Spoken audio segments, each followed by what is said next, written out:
Mabangis ang hagupit ng hanging habagat ng gabing iyon. Bawat pagampas ng ulan sa matataas at malalapat na bintanang salamin ng mansyon ay tila tumatagos sa nanginginig na kalamnan ni Rosa.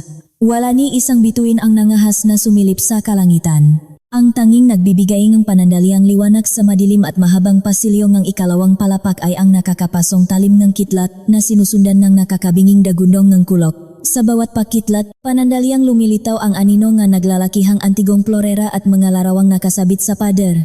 Mga muhangang maninunong mapamilya de Leon na tila ba nakatingin sa kanya ng may panghuhusga at pandidiri. Mahigpit na nakakuyom ang panginginig niyang makamay sa isang lumang rosaryo na gawa sa kahoy. Ito ang kaysa isang alaalang naiwan sa kanya ng kanyang namayapang ina bago siya lumisan sa tahimik ngunit payak nilang tahanan sa isang liblib na bayan sa Iloilo. Malamig ang hangin na nagmumula sa siwang ng bintana, ngunit mas nanunuot sa kanyang mabuto ang panlalamig at kalupitan ng pamilyang kanyang napangasawa. 4 na taon na ang lumipas mula nang tumayo siya sa harap ng altar kasama si Eduardo, ang kaisa isang tagapagmana ng kayamanan ng mga de Leon. Para sa mataong nakasaksi, isa iyong kwentong gaya ng sama pelikula, isang simpleng guro sa pampublikong paaralan na inibig ng isang lalaking tila hawak ang mundo. Ngunit ang inaakala niyang matamis na panaginip ay unti-unting nilamon ng isang nakakakilabot na bangungot mula sa unang araw na tumuntong siya sa pamamahay ni Senyora Carmen. Sariwa pa sa gunita ni Rosa ang takpong iyon. Nakatindik ang ginang sa itaas ng malapat na hagdan ng gawas sa purong nara. Sukat na sukat ang mamahaling bestida sa katawan nito. Walang kahit isang hiblang ng buhok ang nakawala sa mahigpit nitong pusot. Wala ni aninong ngiti sa mga labing matanda. Tiningnan lamang siya nito mula ulo hanggang paa. Isang tingin na tumagos sa kanyang kaluluwa at nagpamuha sa kanyang hamak siyang alikabok na hindi nararapat makatapak sa makintap nilang sahig. Simula sa araw na iyon, guhit na guhit ang hangganan ng kanyang pagkatao. Asawa siya ni Eduardo sa papel at sa matangang batas, ngunit sa loob ng malaking bahay na iyon, mas mababa pa siya sa makatulong. Sa bawat araw na nagdaan, pilit na nilunok ni Rosa ang mamasasakit na salitang parang punyal na itinarak sa kanyang dibdib, walang ginawang tama ang kanyang makamay. Kapag siya ay nakusang maglinis, sasabihin ng kanyang biyenan na nagpapakitang gilas lamang siya dahil sanay siyang maging alila. Kapag naman ipinagluto niya ang pamilya ngang sinigang na baboy, ang putaheng paborito ng kanyang ama at madalas papurihan sa kanilang probinsya, itatapon lamang ito ni Senyora Carmen sa basurahan dahil lasang dukaraw at hindi nababagay sa panlasangang nga de Leon. Kapag may mga mahahalagang pagtitipon at dumarating ang mga kilalang politiko at negosyante sa kanilang mansyon, mahigpit na ipinagbabawal sa kanya ang lumabas ng kwarto o ng kusina. Ikakahiya raw ng pamilya ang kanyang pamamaraan ng pagsasalita at kawalan ng pinag-aralan sa mataas na lipunan. At si Eduardo, noong unang taon ng kanilang pagsasama, pilit pa siyang itinatago nito sa likod ng kanyang malapat na balikat, ipinagtatanggol laban sa bagsik ng sariling ina. Ngunit pinatigas ng panahon ang puso ng lalaki, upang takasan ang walang katapusang sigawan at panunumbat sa loob ng bahay. Mas pinili ni Eduardo na lunurin ang sarili sa pagpapatakbo ng kanilang kumpanya. Madalas itong umuwi ngang madaling araw, lasing at amoy alak, at minsan ay hindi na umuwi ng ilang araw. Habang nakadungaw sa labas ngang bintana at pinagmamasdan ang paghampas ngang masanga ng puno, naramdaman ni Rosa ang mainit na luhang naglandas sa kanyang pisngi. Hinagot niya ang kanyang tiyan. May namumuong buhay sa loob niya. 3 buwan na siyang nagdadalang tao, ngunit pinili niyang ilihim muna ito. Gusto niya sanang ibunyak ang magandang balita kay Eduardo sa mismong araw ng kanilang ika-4 na anibersaryo bukas. Punong-puno siya ngang pag-asa na baka sakaling ito na ang hudyat ng pagbabago. Baka sakaling lumambot ang pusong bato ni Senyora Carmen kapag nalaman nitong magkakaroon na ito ng kadugo ng isang tunay na apo. Baka sakaling muling bumalik ang matamis na pagtingin ni Eduardo sa kanya at maging buo silang pamilya. Pinunasan niya ang kanyang ngaluha at inayos ang lukot na laylayan ng kanyang pantulok. Nagpasiya siyang huwag nang hintayin ang bukas. Kailangan na niyang sabihin sa asawa ang tungkol sa bata ngayong gabi upang maibsan ang bigat sa kanyang dibdib. Naglakad siya ng dahan-dahan palabas ang kanyang kwarto patungo sa silid aklatan kung saan madalas maglagi si Eduardo kapag ganitong disoras na ang gabi. Bukas ng kaunti ang pinto ng silid. May mapusyaw na liwanag na nakmumula sa isang lumang lampara. Ibubuka na sana niya ang kanyang ngalabi upang tawagin ang asawa nang bigla siyang mapatigil. Pamilyar ang boses na nagsasalita sa loop. Boses iyon ng kanyang biyenan. Nakaramdam siya ne kaba ngunit pilit siyang nakinig. Itinatago ang sarili sa dilim. Nege Pasilio. Hanggang kailan mo ba susubukin ang pasensya ko, Eduardo? Kailan mo itataboy ang babaeng iyan pabalik sa putikan kung saan mo siya pinulot? Bakas ang diin at panggigigil sa boses ni Senyora Carmen. Inaayos ko na ang mapapeles, ina.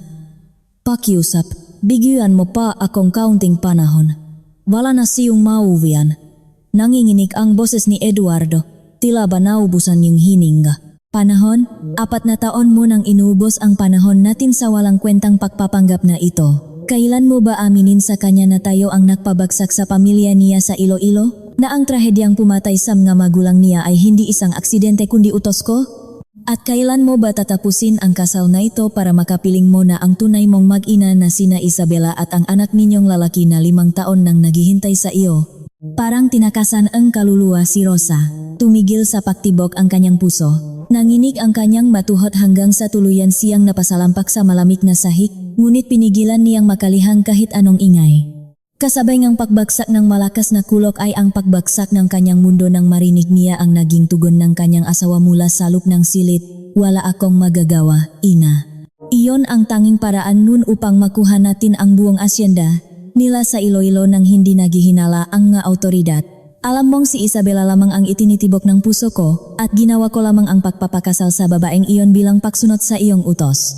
Ang nga salitang binitawan ni Eduardo ay parang mga matatalim na punyal na sabay-sabay na ibinaon sa likod ni Rosa, hindi siya makahinga.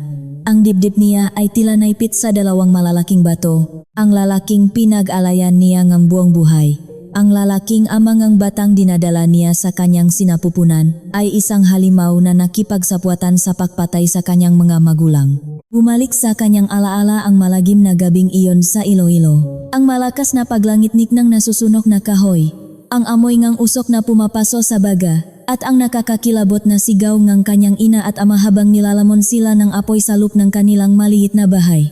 Aksidente raw ang sanhi ngang sunok, ayon sa ulat ng pulisya. Isang naiwang gasera. Ngunit ngayon, sa mismong bibig ng pamilyang kumupkop sa kanya matapos ang trahedya, nalaman niyang isa itong sadyang pagpatay. Isang pagpatay para sa kasakiman sa lupa. Kailangan mo na siyang mapapirma sa mapapeles ng paglilipat ng titulo bukas, Eduardo. Pagkatapos niyan, palayasin mo na siya. Kung magmamatigas siya, alam mo na ang dapat gawin. Hindi tayo maaring mag-iwan ng anumang bakas. Malamig at walang kaawa-awang utos ni Senyora Carmen. Nanginginig ang buong pakataw ni Rosa. Ang kalungkutan at takot na kanina ay nagpapabigat sa kanyang puso ay unti-anting napalitan ng isang nagbabagang galit. Isang galit na kailanman ay hindi pa niya naramdaman sa buong buhay niya. Unti-unti niyang inatras ang kanyang katawan, maingat na gumagapang sa madilim na pasilyo palayo sa silid aklatan. Bawat galaw niya ay pigil ang hininga, takot na makalihangang kahit munting kaluskos. Nang makarating siya sa kanyang silid, mabilis ngunit tahimik niyang isinara ang pinto at isinandal ang kanyang likod doon. Tuluyan nang bumaksak ang kanyang luha, ngunit hindi na ito luha ngang kahinaan. Luha ito ngang put at pagkamulat. Tiningnan niya ang kanyang sarili sa malaking salamin ng kanilang aparador. Nakita niya ang isang babaeng naging tanga sa pag-ibig, isang babaeng naging sunod-sunuran. Ngunit sa gabing iyon, namatay ang lumang Rosa. Hinaplos niya ang kanyang tiyan. Ang bata sa kanyang sinapupunan ang tanging pamilyang natitira sa kanya ngayon. Hindi niya hayaang matulat ang kanyang anak sa sinapit ng kanyang nga magulang. Hindi niya hahayaang kunin nga de Leon ang huling piraso ng kanyang kaligayahan. Kailangan niyang lumaban. Kailangan niyang magplano upang pagbayarin ang mga demonyong sumira sa kanyang buhay. Nagsimula siyang mag-isip ng paraan upang makatakas, ngunit alam niyang wala siyang pera at kapangyarihan para labanan ang maito sa labas. Kung alis siya ngayon, madali siyang matutunton nga tauhan ni Senyora Carmen. Kailangan niyang maging matalino. Kailangan niyang maglaro sa kanilang laro. Habang malalim siyang nag-isip, biglang naramdaman ni Rosa ang pagpihit ng busol ng pinto. Nanlaki ang kanyang nga mata.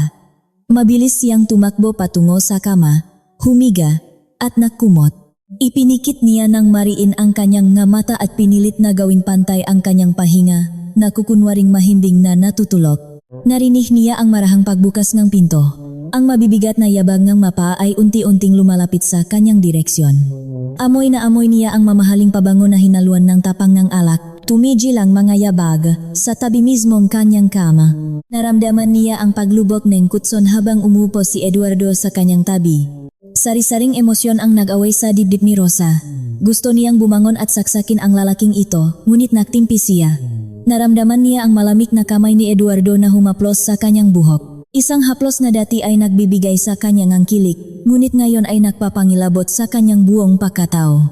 Pagkatapos ay yumuko si Eduardo at bumulong sa kanyang tainga. Isang bulong na nagpatigil sa pagdaloy ng dugo sa kanyang mga ugat. Alam kong gising ka, Rosa.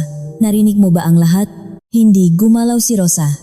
Parang naging yelo ang bawat patak ng dugo sa kanyang nga ugat. Pinigilan niya ang kanyang hininga. Umasang baka nagbibiro lamang ang kanyang asawa o baka nananaginip lamang siya ng gising. Ngunit hindi. Ang bigat ng presensya ng lalaki sa kanyang tabi ay isang nakakakilabot na katotohanan. Paano nalaman ni Eduardo? Paano niya naramdaman na gising ako? Huwag ka nang makunwari.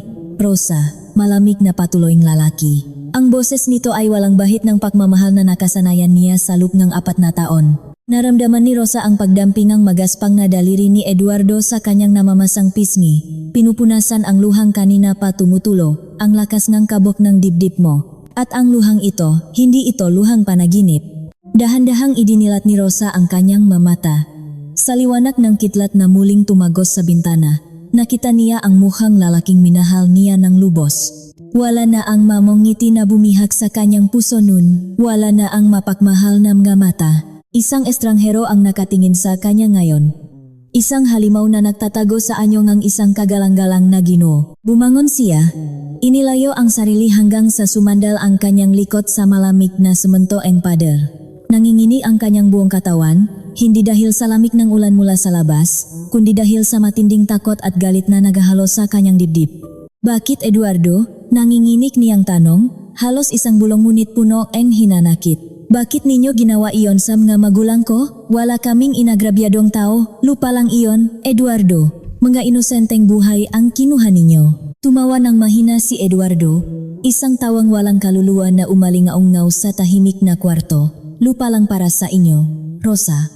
Ngunit para sa pamilya de Leon, ang asyenda ninyo sa Iloilo ang huling piraso ng puzzle para makontrol namin ang buong kalakalan ng asukal sa buong rehiyon ng Visayas. Inalok namin ng malaking halaga ang ama mo, ngunit masyado siyang matigas ang ulo.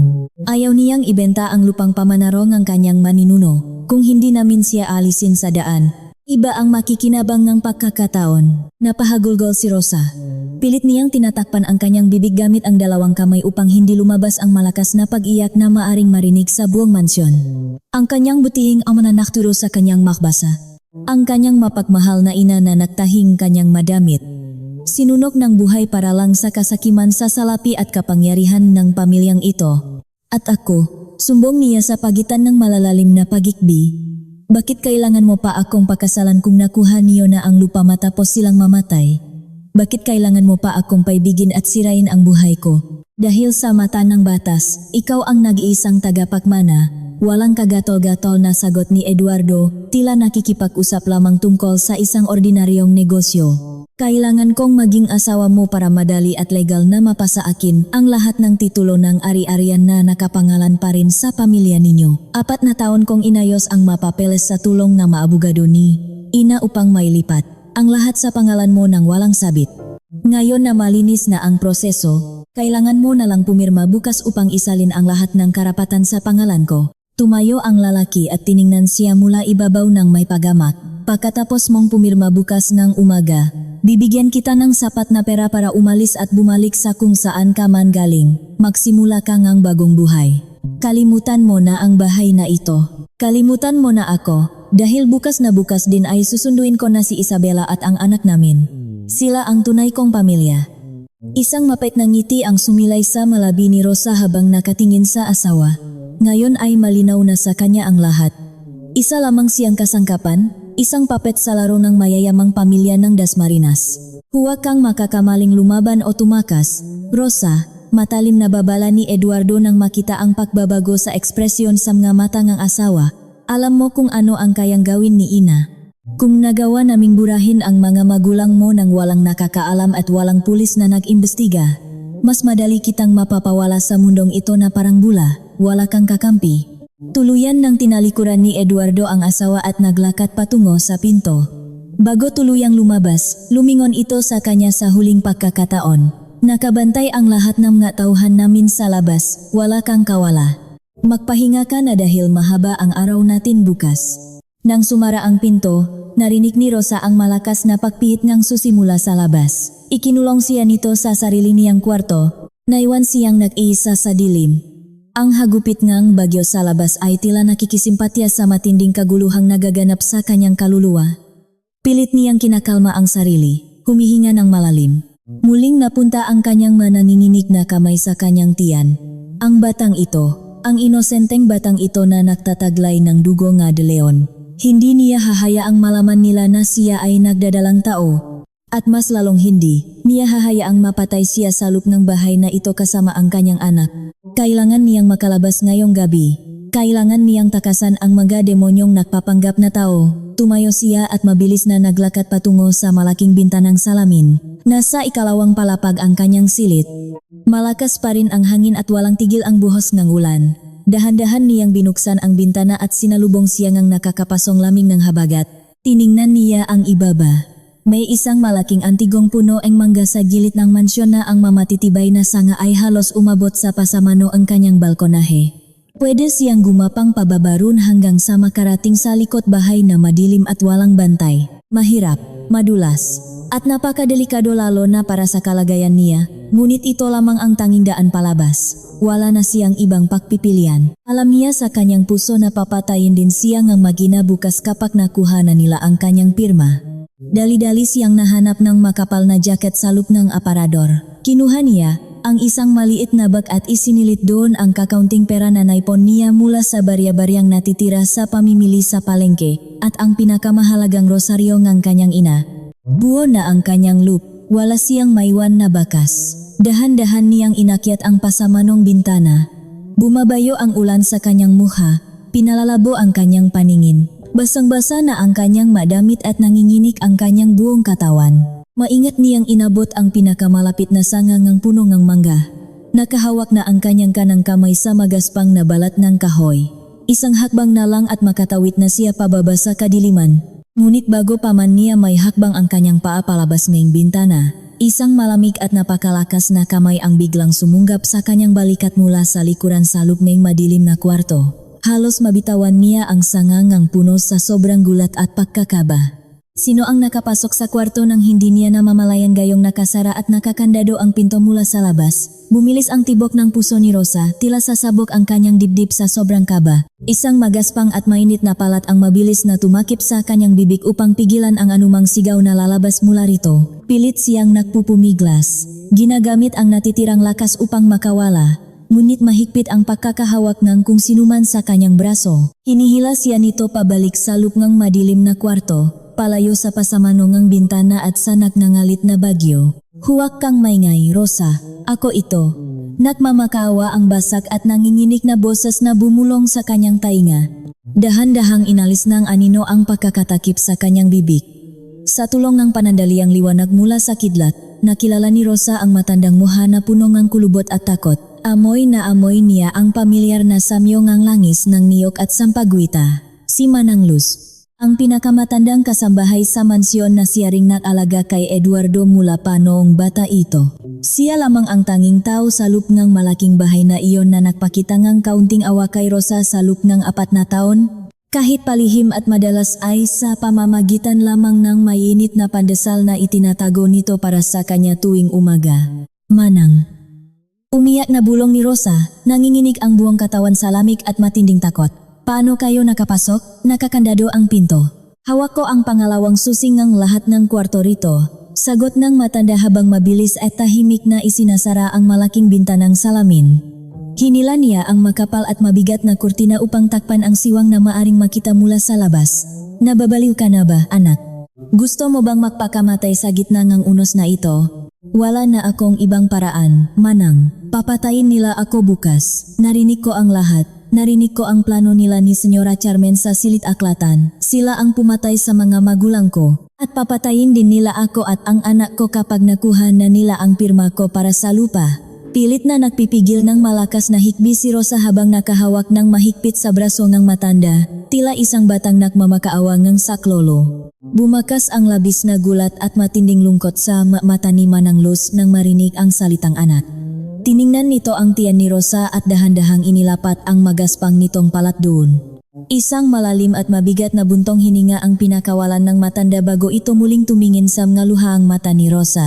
Alam ko, malungkot na pag-amin ni Manang Luz. Matagal ko nang alam ang kasamaan at kasakiman ng pamilyang ito. Ngunit huwag kang dumaan sa bintana, Rosa. Nakabantay ang tatlong armadong tauhan ni Senyora Carmen sa ibaba mismo ng puno ng gana iyon. Naghihintay lamang sila na gumawa ka ng pagkakamali at subukang tumakas. Kapag tumalon ka, hindi ka abuting ng umaga. Palalabasin nilang nadulas ka at naaksidente sa gitnang bagyo at malilinis nila ang kanilang nga pangalan. Nanlumo si Rosa. Muling nagunahan sa pagpatak ang kanyang ngaluha. Unti-unting naglalaho ang kanyang pag-asa, parang isang kandilang naubusan ng mitsa. Kung nakabantay sila sa labas at nakakandado siya sa loop, paano pa siya makakatakas? Mamamatay na lamang ba siyang parang isang nakakulong na daga sa loop ng ginintuang hawla na ito?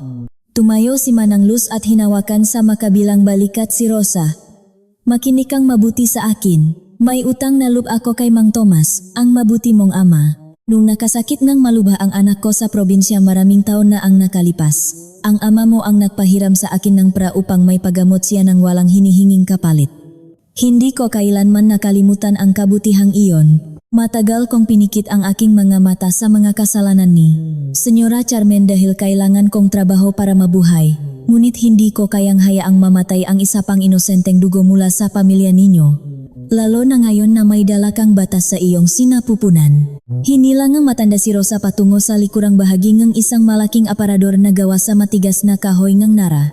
Pilit itong itinulak ni Manang Luz gamit ang buong lakas nito. Tumulong si Rosa, itinataya ang lahat ng bigat ng kanyang katawan. Lumika ito ng mahinang paglangit-ngit sa sahig hanggang sa magkaroon ng maliit na puwang sa pagitan ng kasangkapan at ng pader. Sa likod ng aparador, may isang lumang pintong gawa sa kahoy na halos kakulay ng pader kaya hindi ito napapansin ng sinuman. Ito ang lumang daanan ng matagasilbi noong panahon pa ang Magkastila nang itayo ang bahay na ito. Nakaduktong ito sa ilalim ng lupa palabas sa lumang bodega malapit sa makapal na kakahuyan sa likod ng asyenda. Hindi ito alam ni Eduardo dahil ipinasara ito ng kanyang lolo bago pa siya ipanganak. Ngunit natuklasan ko ang susing ito nang linisin ko ang kwarto ang matandang De Leon matapos siyang bawian ng buhay. Inabot ni Manang Luz ang isang kinakalawang at mabigat na susi sa nanginginig na kamay ni Rosa. Dumiretso ka sa bodega. Huwag kang lilingon. May isang lumang bisikleta roon na ginagamit ng hardinero upang mamili sa palengke. Gamitin mo iyon para makalayo bago sumikat ang araw. Huwag na huwag kang babalik dito, Rosa. Magtago ka kung saan hindi ka nila matutunton kahit kailan. Magpalit ka ng pangalan kung kinakailangan. Niyakap ni Rosa nang mahigpit ang matanda.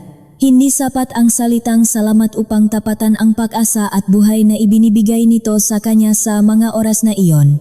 Paano kayo, Manang, kapag nalaman nilang tinulungan ninyo ako, kayo ang pag-iinitan nila? Baka kung ano ang gawin sa inyo ni Senyora Carmen. Ako na ang bahala rito. Sasabihin kong nakatakas kagamit ang bintana habang mahimbing akong natutulog sa aking silid. Matanda na ako, Rosa. Wala na silang makukuha sa akin at alam nilang tapat ako sa kanila sa mahabang panahon. Ang mahalaga ngayon ay may ligtas mo ang bata. Sige na, lumakat ka na bago pa bumalik si Eduardo upang suriin ang iyong kwarto. Mabilis na ipinasok ni Manang Luz ang susi sa butas ang lumang pinto. Matapos ang ilang pagpihit ay narinig nila ang mahinang pagklik nito. Dahan-dahan nilang itinulak ang pinto. Bumungat sa kanila ang isang makipot at madilim na hagdanan pababa. Sumalubong sa mukha ni Rosa ang malamig at mabahong hangin na amoy amag at basang lupa. Huminga ng malalim si Rosa, kinapa ang rosaryo sa kanyang bulsa bilang pampalakas ng loop at humakbang pababa sa kadiliman. Isasara na sana ni Manang Luz ang pinto mula sa itaas nang biglang umalingaw-ngaw ang mga mabibigat na yabak sa pasilyo sa labas ng kwarto ni Rosa. Kasunod nito ay ang matinding pakalampak ng busol ng pinto. Bakit nakabukas ang kandado ng kwartong ito? Umuungal na sigaw ni Eduardo mula sa labas. kasunod ang malakas at sapilitang pagtulak sa pangunahing pinto ang silit. Nakita ba ni Eduardo si Manang Luz na nakatayo sa tabi ngang bukas na aparador? Bumilis ang kabo ngang dibdib ni Rosa na tila makakawala ito mula sa kanyang nga tadyang. Ang boses ni Eduardo mula sa kabilang dulo minto ay parang kulog na nagbabadi ang kamatayan. Malakas ang paghampas nito sa kahoy. Nag-iwan ng nakakakilabot na ingay sa buong silit na nanunuot sa pandinig ng nanginginig na asawa. Bumaba ka na, bilis. Pabulong ngunit mariing utos ni Manang Luz, sabay tulak ng mahina kay Rosa pababa sa unang baitang ng madilim na hagdanan. Huwag kang hihinto hanggat hindi ka nakakarating sa bodega. Diyos na ang bahala sa iyo, anak. Ngunit bago pa man tuluyang makababa si Rosa sa ikalawang baitang, narinig niya ang malakas na pakabali ang matigas na kahoy. Bumigay ang hamba ang pangunahing pinto dahil sa malakas na sipa. Pumasok si Eduardo na parang isang galit na toro, amoy alak at handang manakit ng kahit sinong humarang sa kanya. Mabilis na isinara ni Manang Luz ang lihim na pinto at narinig ni Rosa ang kaluskos ng mabigat na aparador na pilit ibinabalik ng matanda sa orihinal nitong pwesto upang takpan ang daanan. Naiwan si Rosa sa pusikit na kadiliman. Pilit niyang pinakikiramdaman ang bawat hakbang pababa. Madulas ang mahagdanang gawa sa lumang bato at nababalot ng makapal na lumot. Amoy malansang lupa at nabulok na dahon ang paligid, tila isang kuwebang daang taon nang hindi nasisikatan ng araw. Naririnig niya ang mga malilit na kaluskos ng mga daga na nagtatakbuhan sa gilid ng kanyang mga paa. Ngunit wala siyang panahong matakot sa mga ito. Mas nakakatakot ang halimaw na nasa itaas na nag-abang ng kanyang dugo. Sa kabilang banda ng pader, dinig na dinig ni Rosa ang boses ng kanyang asawa. Ang masalita nito ay tumatagos sa manipis na kahoy ng lihim na daanan, kasabay ng malalakas na yabag ng sapatos nito sa sahig. Anong ginagawa mo rito, matanda? Nasaan si Rosa? Umungal na tanong ni Eduardo, bakas ang labis na put sa boses. Patawarin po ninyo ako, senyorito. Mangiyak-ngiyak na sagot ni Manang Luz, ang boses ay sadyang pinatanda at pinuno ng takot. Narinig ko pong may nagbubukas ng bintana kaya pumasok ako gamit ang susi ko. Pagpasok ko po ay nakita ko na lamang siyang tumalon palabas sa puno ng mangga. Sinubukan ko siyang pigilan ngunit napakabilis niya. Senyorito! Narinig ni Rosa ang mabilis na pagtakbo ni Eduardo patungo sa bintana. Sinundan ito ng malakas na pagmumura ng lalaki na umalingaw sa buong pasilyo ng ikalawang palapak. Mga tanga, sigaw ni Eduardo sa mga tauhan nito sa ibaba mula sa bukas na bintana. Naglalagablab ang galit. Hanapin ninyo ang babaeng iyan. Umikot kayo sa buong asyenda. Huwag kayong babalik dito nang hindi niyo dala ang bangkay niya. Naintindihan niyo? Ayokong makita siyang humihinga pa pagsikat ng araw. Napahawak si Rosa sa malamig na pader. Nanginginig ang buong katawan na parang isang dahong hinahampas ng hangin. Bangkay. Ganun na lamang kadali para sa lalaking inibig niya ang ipag-utos ang kanyang kamatayan. Pumatak ang mainit na luha sa kanyang nga mata, humalo sa malamig na pawis at alikabok sa kanyang muha. Wala na siyang asawa. Wala na ang pamilyang inakala niyang sasalo sa kanya. Ang tangi na lamang niyang kakampi ngayon ay ang sarili, ang inosenteng batang nasa kanyang sinapupunan, at ang awang langit. Pinilit niyang ipagpatuloy ang pagbaba, tinatalasan ang pakiramdam sa bawat pag-apak hanggang sa maramdaman ngang kanyang ngapa ang patak na sahig na lupa. Narating niya ang dulo ngang hagdanan. Kinapa niya ang paligid at naramdaman ang isang lumang pinto na walang kandado. Dahan-dahan niya itong itinulak. Isang malamig na hangin ang sumalubong sa kanya. Dala ang amoy ng kinakalawang na bakal at lumang pataba. Nasalop na siya ng malaking bodega ng Gadeleon. Pumasok lamang ang kaunting liwanag mula sa maliliit na siwang ng yero sa bubungan tuwing kumikidlat sa labas. Sa tulong ng panandaliang liwanag na iyon, nakita niya ang mga matataas na salansan ng sako ng pataba, mga lumang kagamitan sa pagtatanim na nababalot ng agiv, at sa di kalayuan, sa ilalim ng isang maruming tolda, nakita niya ang hugis ng isang lumang bisikleta na tinukoy ni Manang Luz. Lumusop si Rosa patungo rito, parang isang taong uhaw na nakakita ng tubig sa gitna ng malawak na disyerto. Hinawi niya ang mabigat na tolda at hinawakan ang manibalang ng sasakyan. Malamig at kinakalawang na ang bakal nito, ngunit sapat na ito upang ilayo siya sa impernong iyon. Inayos niya ang kanyang dalang maliit na balutan sa kanyang balikat at huminga ng malalim. Kailangan niyang lumabas sa likurang pinto ng bodega at tahakin ang maputik na daan patungo sa makapal na kakahuyan bago pa siya maabutan ng mahalang ang kaluluwang tauhan ni Eduardo. Ngunit nang buong lakas na sana niyang itutulak ang bisikleta palabas, biglang huminto ang pagtibok ng kanyang puso, nanigas ang kanyang nga paa sa kinatatayuan. Mula sa labas ng pintuan ng bodega, narinig niya ang malalakas at mabibigat na yabag sa putikan, unti-unting lumalapit sa kanyang kinaroroonan. Hindi lang isang tao ang naglalakad sa gitna ng ulan, marami sila. Nag-usap ang maito sa mababang boses, tunog ng malalaking naghahanap ng bibiktimahin. At bago pa man siya makapagtago sa likod ng mga matataas na sakong pataba, biglang bumukas ng napakalakas ang pintong bodega at isang nakakapasong liwanag mula sa isang malaking linterna ang direktang tumama sa kanyang luhaang mukha. Nakakabulag. Iyon lamang ang tanging rumehistro sa isip ni Rosa nang direktang tumama ang malakas na liwanag ng linterna sa kanyang mukha. Napapikit siya ng mariin at mabilis na itinaas ang kanyang nanginginig na mga braso upang salagin ang nakakapasong sinak. Nanigas ang buong katawan niya sa takot. Ito na ang katapusan. Hinintay niya ang pag-alingaw-ngaw baril o ang pamilyar at malupit na boses ni Eduardo na nagutos na kalatkarin siya pabalik sa mansyon. Kinagat niya ang kanyang ibabang labi hanggang sa malalasahan niya ang sariling dugo, nagdarasal ng taimtim na sana ay huwag saktan ang batang nasa kanyang sinapupunan. Ngunit walang putok ng baril na umalingaw-ngaw. Sa halip, isang magaspang at malalim na boses ng isang matandang lalaki ang bumasag sa tensyon ng paligid. Ipatay mo ang ilaw, Berto, babae yan, nakakasilaw. Kasabay ngang utos na iyon ay ang mabilis na pagkamatay ngang linterna. Binalot muli ngang kadiliman ang bodega, maliban sa manakanakang paguhit ng kitlat sa kalangitan, dahan-dahang idinilat ni Rosa ang kanyang mamata. Pilit na inaaninat ng kanyang paningin ang mabulto ng tao sa kanyang harapan. 7 sila. Hindi sila nakasuot ng maitim na uniforme tulad ng mabayarang bantay ng pamilya de Leon. Nakasuot sila ng matakpi-takping kapote na yari sa sako at lumang plastik. At higit sa lahat, wala silang hawak na baril. Ang hawak nila ay mamahahaba at kumikinang na itak, makarit na madalas gamitin sa pagtapas ng tubo. Sino? Sino kayo? Nanginginig na tanong ni Rosa. Mahigpit ang hawak niya sa manibela ng lumang bisikleta, handang gamitin itong panangga kung kinakailangan. Huwag niyo akong sasaktan. Wala akong pera. Humakbang pasulong ang lalaking nagsalita kanina. Isang matanda na may malalim na mamata at sunog na balat dahil sa labis na pagbibilat sa araw. Sa gitnang dilim at lamig ng bagyo, nakita ni Rosa ang pakunot ng nunito. Tila pilit na kinikilala ang kanyang mukha. Ikaw ba ang asawa ngang Senyorito Eduardo? Tanong ngang matanda. Hindi galit, kundi puno ngang pagtataka ang boses nito. Ang babaeng nakmula sa Iloilo, angkay sa isang anak ni Tomas. Lalong umatras si Rosa. Paano nalaman ng nga taong ito ang pangalan ng kanyang ama? Huwag kang matakot, ineng. Ibinaba ang matanda ang kanyang hawak na itak at hinubad ang nakatakip na sako sa kanyang ulo. Ako si Carding. Isa ako sa mga sakada, ang nga nagtatanim at nagpuputol ng tubo sa malawak na asyenda ng De Leon. Ngunit bago pa ako napatpat sa impyernong ito, nagtrabaho ako ng mahabang panahon sa lupain ng iyong ama sa Iloilo. Isang napakabuting tao ni Tomas.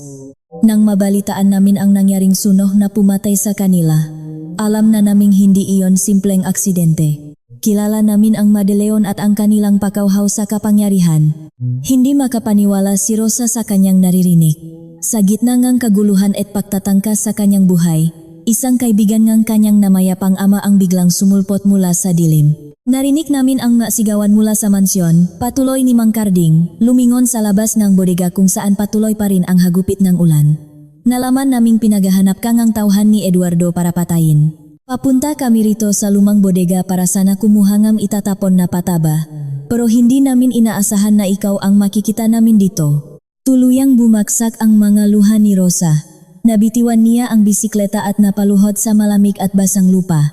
Tulungan niyo ako, Mang Carding. Nagmamakaawa po ako, papatayin nila ako. Papatayin nila kami ngang dinadala ko. Nanlaki ang mga mata ngang mga magsasaka nang marinig ang huling sinabi ni Rosa. Mabilis na lumapit si Mang Carding at inalalayan siyang makatayo. Isang mabigat na buntong hininga ang pinakawalan ng matanda bago ito lumingon sa kanyang makasamahan. Nakatinginan sila at sa isang iglap ay tila nakaintindihan ng walang kahit anong salitang binibitawan. Maiwan na natin ang mapataba, utos ni Mang Carding sa kanyang makasama. Berto Carding, paunahin niyo ang paglakat at hawanin niyo ang daan sa tubuhan. Kailangan nating mailabas ang anak ni Tomas bago pa makarating dito ang mga aso ni Eduardo. Tumingin si Mang Carding kay Rosa. Hindi mo magagamit ang bisikletang iyan, inang. Masyadong malambot at malalim ang putik sa labas.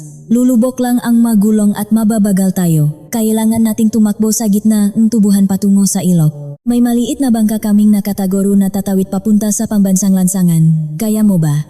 Tumango si Rosa nang walang pag-aalinlangan. Handa siyang maglakat sa apoy, may ligtas lamang ang kanyang anak. Mabilis nilang nilisan ang lumang bodega. Sinalubong sila ngang malakas na ihip ng hanging habagat na parang gustong tangayin ang kanilang makatawan. Sumuot sila sa malawak at tila walang hanggang taniman ng tubo. Madilim ang paligid.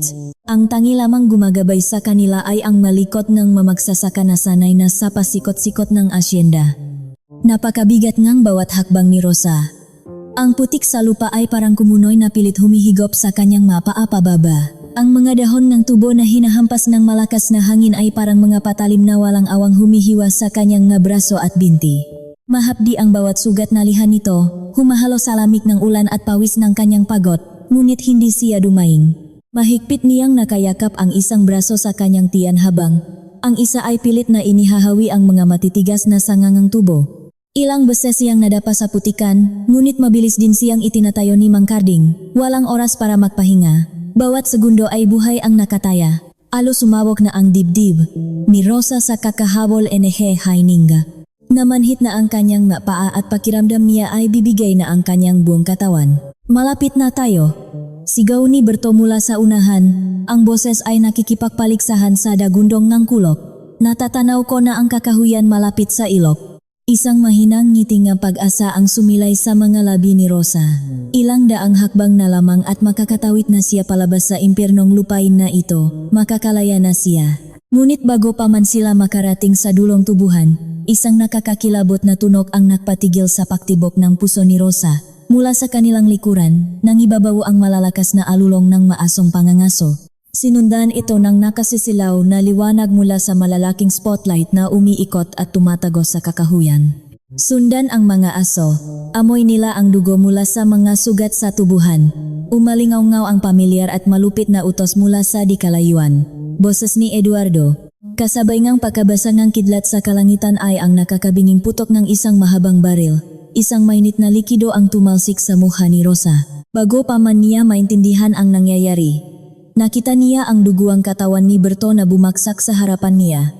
Patay bago pa man tumama sa putikan. Umalingaw-ngaw ang nakakapasong tili ni Rosa sa gitna ng madilim na tubuhan, na haluan ng iyak ng pihati at matinding takot.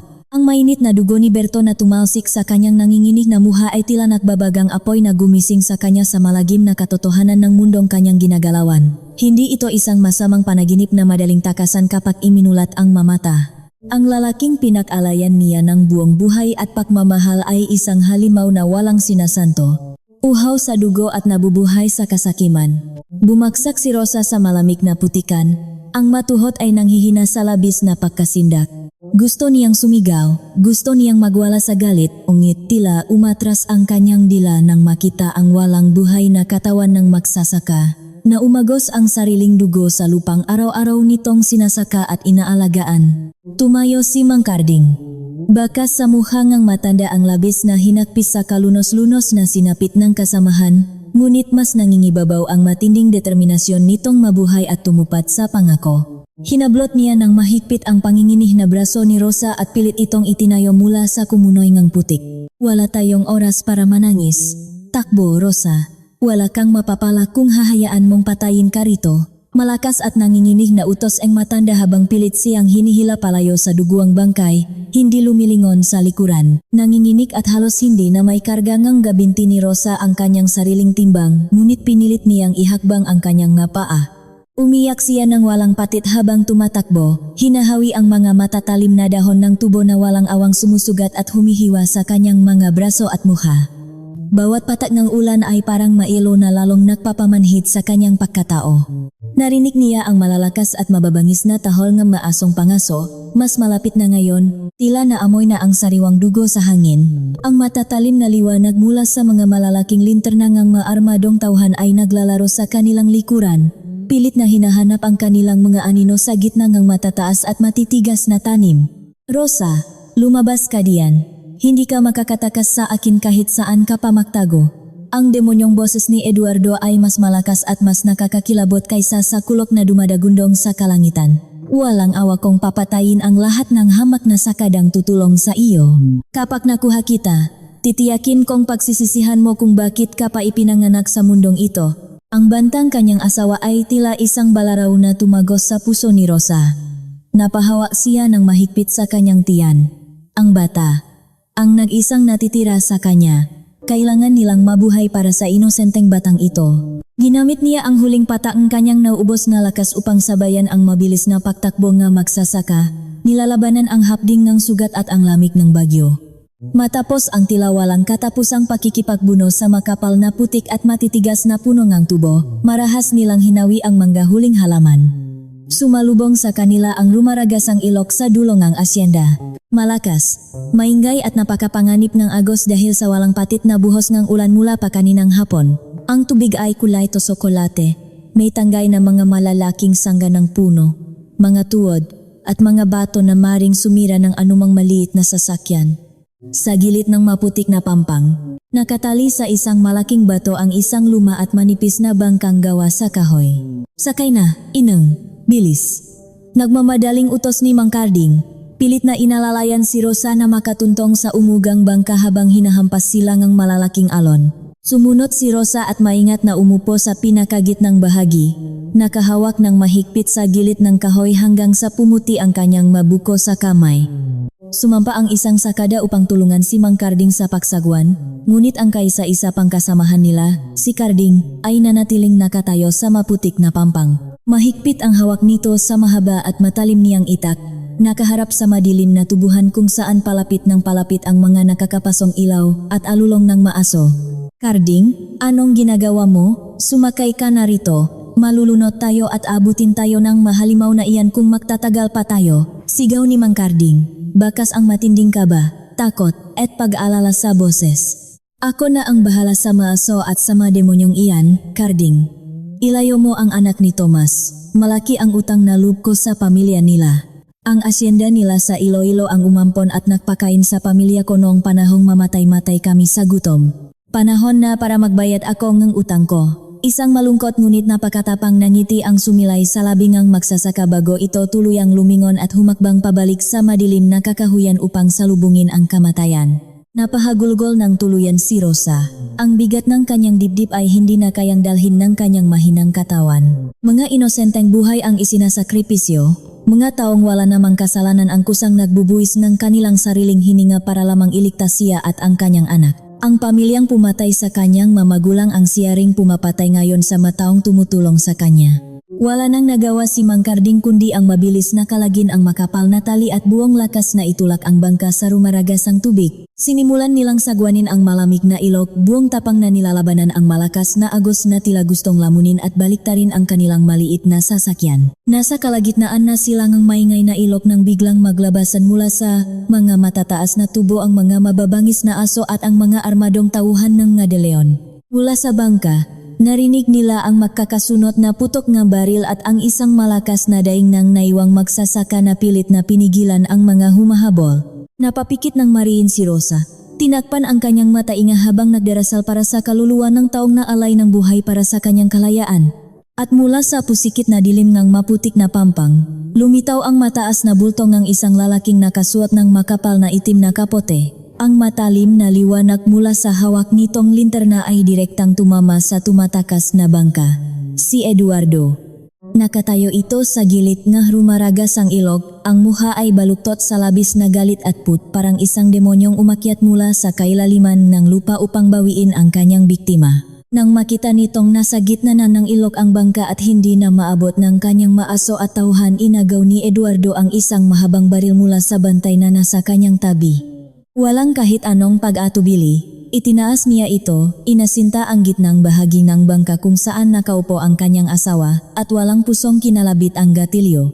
Umalingaw-ngaw ang isang nakakabingik putok na sumabay sa malakas na paghampas ng kidlat sa kalangitan. Sa bilis ng pangyayari, naramdaman na lamang ni Rosa ang isang napakainit at nakakapasong hapdi sa kanyang tagiliran bago tuluyang nagdilim ang kanyang paningin at bumagsak ang kanyang katawan sa malamig na sahig ng bangka. Tumama ba ang balang kanyang asawa? Nakatakda ba siyang mamatay sa gabing iyon sa gitna ngang rumaragas ang ilog kasama ang kanyang hindi pa isinisilang na anak? Madilim, malamig, tila hinihigop ang kanyang kaluluwa sa isang napakalalim at walang hanggang balon. Ang huling narinig ni Rosa bago tuluyang nawalan ng malay ay ang nakakabinging ugong ng rumaragas ang ilog at ang nag-aalalang sigaw ni Mang Karding. Nang muli niyang imulat ang kanyang mga mata, hindi na niya naririnig ang alulong nga aso ni Eduardo. Wala na rin ang nakakapasong liwanag ng mga linterna na tumutugis sa kanila. Tanging ang malakas na buhos ng ulan at ang pahampas ng maalon sa kahoy ng bangka ang bumabasag sa katahimikan ng gabi. Naramdaman niya ang matinding habdi sa kanyang kanang tagiliran. Pilit niyang iniangat ang kanyang nanginginig na kamay upang kapain ito. Malapot at mainit ang likidong sumama sa kanyang madaliri.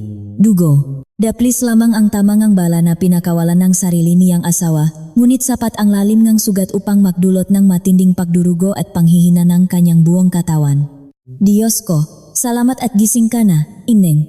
Mangiyak-ngiyak na sabi ni Mang Karding mula sa kabilang dulo ng maliit na bangka. Patuloy pa rin ang matanda sa pagsaguan, bakas sa pawisan nitong muha ang labis na pagod at kawalan ng tulog. Malayo na tayo sa asyenda. Hindi na nila tayo maabot. Kumapit ka lang ng mahigpit, malapit na tayo sa bayan ng kapatid ko. Pilit na ngumiti si Rosa kahit na parang binibiyak ang kanyang ulo sa sakit, kinapa niya ang kanyang tiyan. Ligtas sila, ligtas ang kanyang anak. Ngunit ang kaligayahang iyon ay panandalian lamang nang maalala niya ang mainosenteng taong nagbuwis ng buhay para lamang sa kaligtasan nilang mag-ina. Si Berto, si Karding, at maging si Manang Luz na naiwan sa lupngang, malaking mansyon na siguradong haharap sa walang awang bagsik ni Senyora Carmen. Ang mamuha nila ay tila mga aninong patuloy na sumusunod sa kanyang isipan. Inabot sila ang bukang liwewe bago tuluyang sumatsat ang maliit na bangka sa maputik na pampang ng isang liblib na bayan ng mangingisda. Wala na halos natitirang lakas si Rosa upang idilat ang kanyang mata. Binuhat siya ni Mang Karding palabas ng bangka na parang isang magaan na sako. Naglakat sila sa gitna ng makipot at mabuhanging eskinita hanggang sa makarating sila sa isang lumang ngunit maayos na bahay na gawa sa matigas na kahoy at sawali. Kumatok ng malakas ang matanda. Binuksan ito ang isang babaeng may edad na, marahil ay nasa ika-50 taon, na may mamong mukha ngunit bakas ang matinding pagtataka. Nang makita nito ang duguang kalagayan ni Rosa at ang putlang ang mukha nito, mabilis nitong binuksan ng maluwag ang pinto at inalalayan silang makapasok sa loob. Diyos ko, Kuya Karding, anong nangyari sa babaeng ito? Nag-alalang tanong ng babae habang inihahiga nila si Rosa sa isang malinis at matigas na papak na kawayan. Mahabang kwento, Paching, kailangan niyang magamot agad. May tama siya ngang balas sa tagiliran at nagdadalang tao siya. Tulungan mo kami. Nagmamakaawa si Mang Karding sa kanyang kapatid habang pinupunasan ang pawis sa sariling no. Si Aling Paching ay ang nag-iisang kumadrona at manghihilot sa maliit na baryong iyon. Agad itong kumuha ngang mainit na tubig, mga malinis na basahan, at mga halamang gamot na matagal nang nakababad sa bote ngang lambanok. Habang maingat na nililinis ni Aling Paching ang malalim na sugat, hindi na kinaya ni Rosa ang matinding kirot at muli siyang nilamon ng kadiliman. Lumipas ang 3 araw at 3 gabi na parang nasa loop ng isang mainit na pugon si Rosa. Binangungot siya ngang alaalang pilit niyang tinatakasan. Nakita niya ang nasusunog na bahay sa Iloilo kung saan narinig niya ang huling sigaw ng kanyang magulang. Nakita niya ang nakakakilabot na tawa ni Senyora Carmen sa loob ng silit aklatan at ang malamig na mata ni Eduardo habang nakatutok ang baril sa kanya. Sa tuwing magigising siyang humihiyaw at pawis na pawis sa kalagitnaan ng gabi, laging naroon si Aling Paching upang punasan ang kanyang nungang basang bimpo at painumin siya ngang mapait ngunit nagpapagaling na sabaw ngang manilagang dahon at ugat. Sa ika-4 na umaga, nagising si Rosa na unti-unti nang nawawala ang matinding laknat. Nilibot niya ang kanyang paningin sa maliit na kwarto. Amoy langis ng niyog at nilagang luya ang buong paligid. Naririnig niya ang malakas na pahampas ng alon sa dalampasigan mula sa di kalayuan. Nakaramdam siya ng kirot sa kanyang tagiliran kapag siya ay gumagalaw, ngunit malayo na ito sa nakakamatay na hapdi noong unang gabi. Buhay siya. Napansin ni Aling Pasing na nakadilat na ang mata ni Rosa. Mabilis itong lumapit dala ang isang mangkok ng mainit na lugaw. Salamat sa Panginoon at nakamalay ka na. Masyadong malalim ang dapis ngang bala sa iyong laman. Muntik na itong umabot sa iyong bituka. Mabuti na lamang at malakas ang katawan mo at higit sa lahat, napakalakas ng kapit ng bata sa iyong sinapupunan. Naluha si Rosa sa tuwa. Hinawakan niya ng mahigpit ang magaspang na kamay ng kumadrona. Maraming salamat po, Aling Paching. Habang buhay ko pong tatanawin na utang na lupang paklilitas ninyo sa buhay namin ng anak ko. Umiti ng malungkot ang matanda. Ang Kuya Carding mo ang dapat mong pasalamatan. Siya ang nagbuwis ng buhay para madala ka rito. Ngunit bumalik siya sa asyenda kahapon ng madaling araw upang kumuha ng balita at tingnan kung ligtas ang nga pamilya ng makasamahan ninyong namatay sa tubuhan. Biglang nakaramdam ng matinding kaba si Rosa. Mapanganib ang ginawa ni Mang Carding. Kapag nakita siya ng nga tauhan ni Eduardo sa bayan, tiyak na papatayin din siya ng maito ng walang laban. Sa kalagitnaan ng kanilang pag-usap, narinig nila ang malakas at nagmamadaling pagbukas ng pinto mula sa labas. Mabilis na pumasok si Mang Carding. Basang-basa ito ng pawis at humihingal, tila tumakbo ng napakalayo. Bakas ang labis na pakabigla at takot sa kanyang matandang muha. Hawak niya sa kanyang nanginginig na kanang kamay ang isang gusot at murang diaryo na binibili sa palengke. Rosa, nakita ko na ang balita tungkol sa nangyari sa inyo sa asyenda. Nanginginig na sabi ni Mang Carding habang mabilis na inilalatak ang diaryo sa ibabaw ng maliit na lamesa sa tabing papak. Bumangon ng bahagya si Rosa kahit na kumikirot ang kanyang tagiliran. Tiningnan niya ang unang pahina ng pahayagan. Nanlaki ang kanyang mamata at tila tumigil ang pag-ikot ng kanyang mundo. Naubos ang kanyang hininga. Sa pinakamalaking letra ang diaryo, kasama ang isang malabong litrato ang mansyon ang Madeleon. Nakasulat ang masalitang hindi niya kailanman inaasahan. Ano ang nakasulat sa diaryo na nagpagimbal kay Rosa at tuluyang nagpabago sa kanyang pamamaraan ng paghihiganti? Nanginig ang makamay ni Rosa habang binabasa ang malalaking letra na nakapaloob sa unang pahina ng lumang pahayagan. Tila tumigil ang pag-ikot ng kanyang mundo at nawala ang lahat ng sakit sa kanyang tagiliran. Ang nakasulat sa diaryo ay isang kasinungalingan na napakatalino at napakalamig. Isang kasinungalingan na nagpapakita kung gaano kasama ang mga kalaban na kanyang kinakaharap. Trahedya sa asyenda. Asawa ng milyonaryong De Leon, nasawi sa malagim na aksidente sa ilog, mga sakada, itinurong marebeldeng dumukot sa biktima. Sa ilalim ng malalaking letra ay ang litrato ni Eduardo. Nakasuot ito ng itim na barong, nakayuko at tinatakpan ang mukha ng isang puting panyo, tila isang asawang lubos na nagdadalamhati sa pagkawalang ng kanyang sinta. Ayon sa balita, dinukot daw siya ng mga armadong rebelde na nagpapanggap ng mga magsasaka.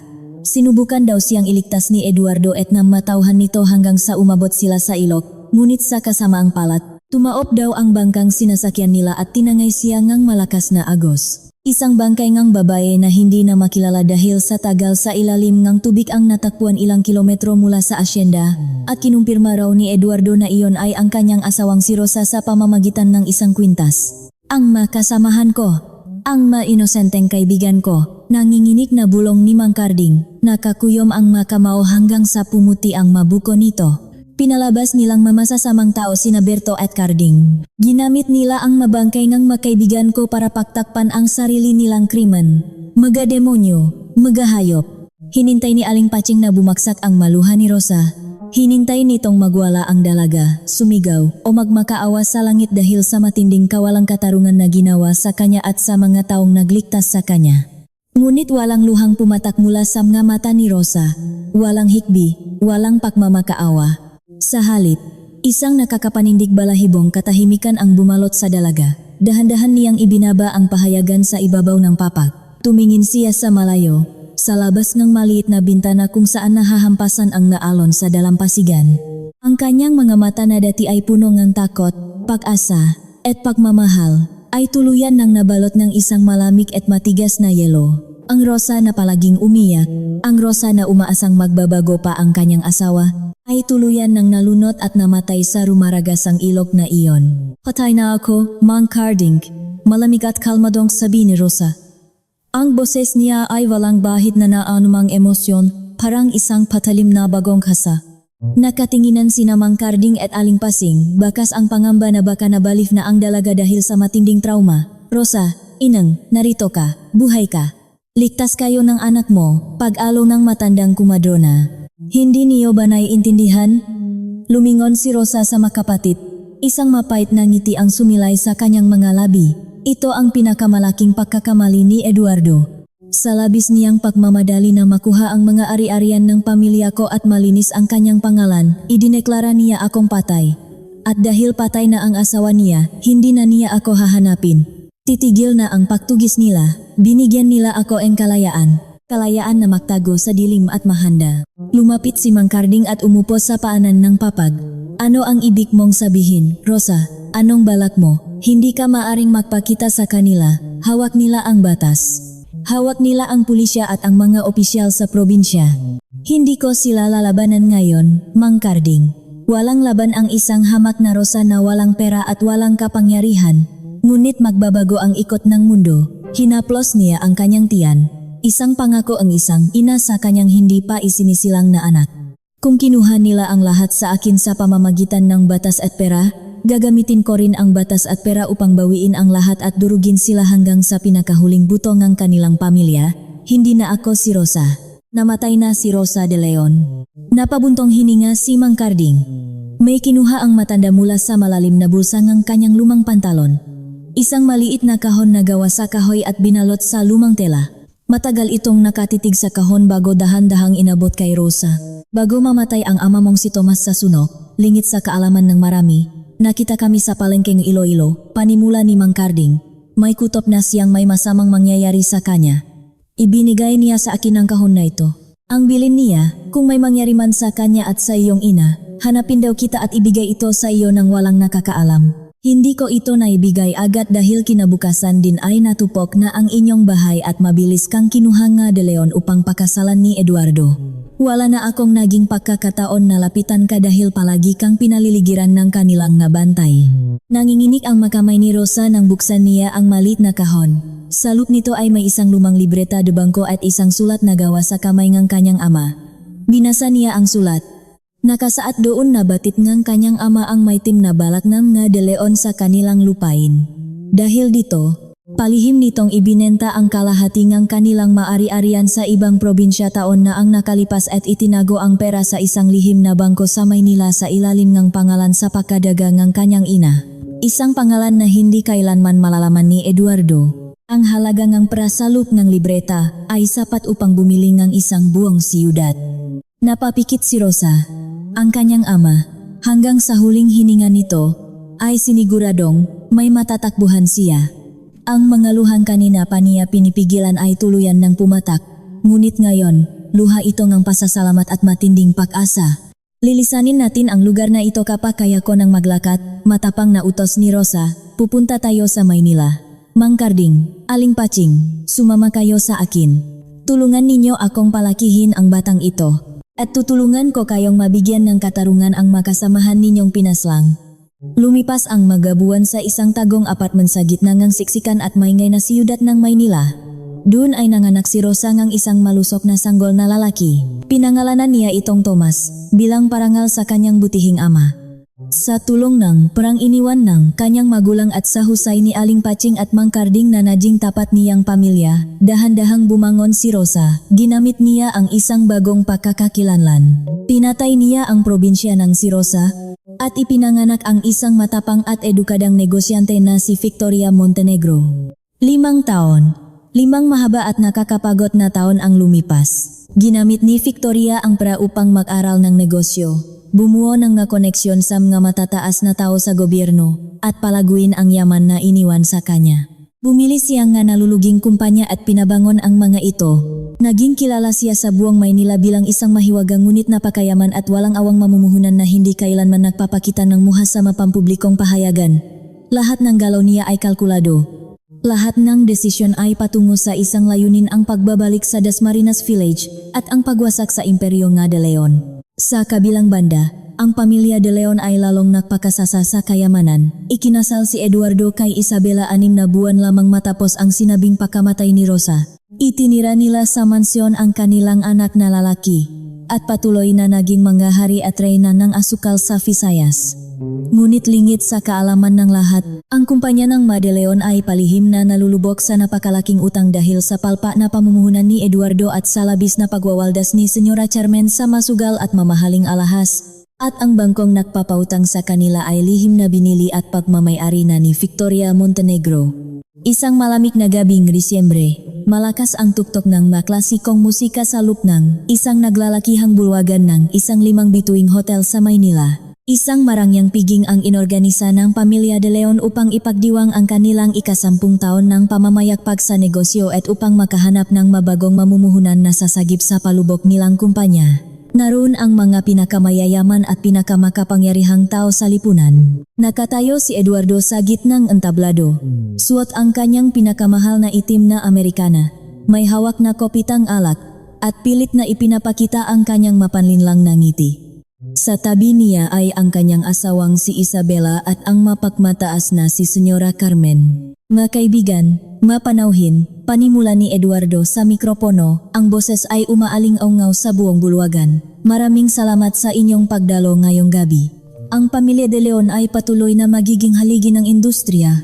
At ngayong gabi, nais kong ipakilala sa inyo ang pinakabagong mamumuhunan na magiging malaking bahagi ng ating kumpanya. Ang pinakamakapangyarihang babae sa industriya ng kalakalan ngayon, Senyorita Victoria Montenegro. Nagpalakpakan ang lahat, bumukas ang malaking gintong pinto ang bulwagan, huminto ang musika, lahat ng mata ay napabaling sa babaeng naglalakat papasok sa pulang alpombra.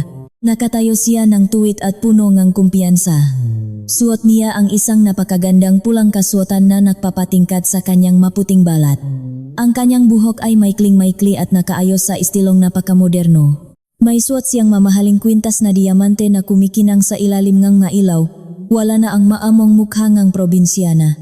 Ang mukhang iyon ay napalitan ng isang reyna na handang maningil ng utang na dugo. Sa kanyang tabi ay naglalakat ang isang batang lalaki na nakasuot din ng magarang damit, ang 5 taong gulang na si Tomas. Unti-unting lumapit si Victoria sa entablado. Bawat hakbang ng kanyang matataas na takong ay tila mamartilyong bumabaon sa dibdib ng sinumang nakakakita sa kanya. Nang makalapit siya sa mismong harapan nina Eduardo at Senyora Carmen, unti-unting nawala ang pagkangiti sa malabingang mag-ina. Nanlaki ang mamata ni Eduardo at nabitiwan niya ang kopitangang alak. Nabiyak ang baso sa sahig at tumapon ang pulang likido na tila sariwang dugo. Namutla si Senyora Carmen at napahawak sa dibdib na parang nakakita ng isang multo na bumangon mula sa hukay.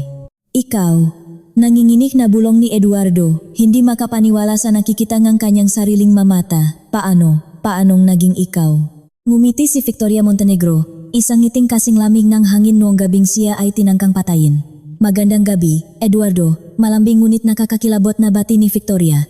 Nakalimutan mo na yata ang paraan ng pagbati sa mismong may-ari na lahat ng lupain, kumpanya, at bahay na tinitirhan ninyo ngayon. Ngunit bago pa man makapagsalita si Eduardo upang ipagtanggol ang sarili mula sa matinding gulat, may isang lalaking naglakat mula sa likuran ni Victoria, isang lalaking nakasuot ng uniporme ng isang mataas na opisyal ng militar na mas lalong nagpagimbal at nagpatigil sa pahinga ng buong Pamilya De Leon. Sino ang matapang at pamilyar na lalaking ito na kasama ni Victoria?